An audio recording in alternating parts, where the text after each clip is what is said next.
ఇంతకుముందు పరిస్థితి వేరే. ఇప్పుడు టీడీపీ మీకు జనసేన పవన్ కళ్యాణ్ మీతో ఒక పొత్తు ధర్మం ఉంది. ఈ పొత్తు ధర్మంలో అంటే 8కి 8 మీకే వస్తున్నాయి. వాళ్ళ డిమాండ్ ఏం లేదా?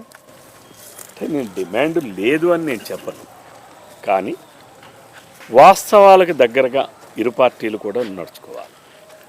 పవన్ కళ్యాణ్ గారు మొట్టమొదటి నుంచి 2 సంవత్సరాల నుంచి ఆయన ఇచ్చేటటువంటి పిలుపు వైసీపీ రహిత ఆంధ్రప్రదేశ్ రాష్ట్రం, జగన్మోహన్ రెడ్డి రహిత ఆంధ్రప్రదేశ్ రాష్ట్రం.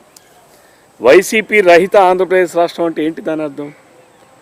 వైసీపీని ఈ రాష్ట్రంలో ఒక్క సీటు కూడా గెలవలేకుండా చేయడమే తెలుగుదేశం జనసేన ఉమ్మడి ఇరు పార్టీల తాలూకు లక్ష్యం కావాలి. అంటే 175కి 175. ఎస్, అంతే కదా.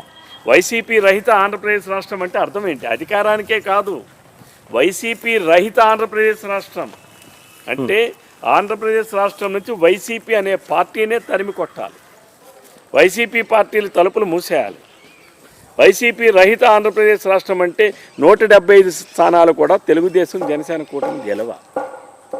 ఈరోజు ఇరు పార్టీల నాయకులు కానీ, ఇరు పార్టీల కార్యకర్తలు కానీ, లేదు మా అధినాయకులు కానీ, పవన్ కళ్యాణ్ గారు కానీ, చంద్రబాబు నాయుడు గారు కానీ వాస్తవాలకు దగ్గరగా ఎక్కడ ఏ అభ్యర్థికి జనసేన అభ్యర్థి బలంగా ఉన్నారంటే, జనసేన అభ్యర్థికి జనంలో బలంగా ఉన్నారంటే వారిరువురు అనేక నివేదికలు తెప్పించుకొని వాస్తవాలకు దగ్గరగా జనసేన అభ్యర్థి బలంగా ఉన్న దగ్గర జనసేన అభ్యర్థిని బలపరచాలి, తెలుగుదేశం పార్టీ బలంగా ఉన్న దగ్గర తెలుగుదేశం పార్టీ అభ్యర్థులను బలపరచాలి.